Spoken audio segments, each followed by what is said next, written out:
ईमानदारी का जादुई इनाम एक समय की बात है। भारत के एक छोटे से सुंदर गांव में आरव नाम का एक गरीब लेकिन बहुत ही ईमानदार लड़का रहता था।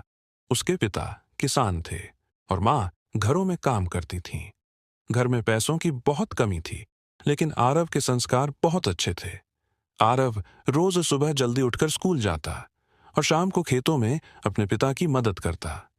वह पढ़ाई में होशियार था, लेकिन गरीबी की वजह से कई बार उसे किताबें और कॉपी भी नहीं मिल पाती थीं। एक दिन आरव को स्कूल से लौटते समय जंगल के रास्ते जाना पड़ा।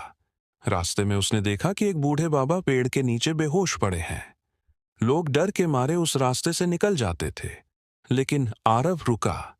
उसने बाबा को पानी पिलाया और पास के गांव तक सहारा देकर पहुंचाया। बाबा ने आंखें खोलीं और मुस्कुराकर बोले, बेटा, तुम बहुत ईमानदार और दयालु हो। बाबा ने जाते जाते आरव को एक छोटी सी थैली दी और कहा, इसे तभी खोलना जब तुम बहुत मजबूर हो जाओ। आरव ने थैली घर लाकर रख दी। कई दिन बीत गए। घर में खाने के लिए कुछ नहीं था। पिता बीमार पड़ गए। तब मजबूरी में आरव ने थैली खोली।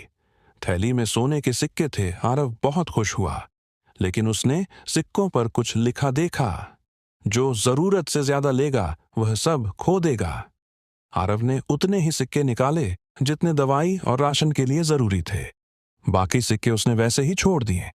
अगली सुबह जब आरव उठा, उसने देखा कि थैली फिर से सोने के सिक्कों से भर चुकी थी।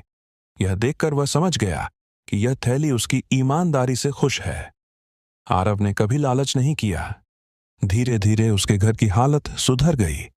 वह पढ़ लिख कर बड़ा अफसर बना, लेकिन आज भी गांव में सबसे सादा जीवन जीता था। ईमानदारी और दया का फल हमेशा मीठा होता है।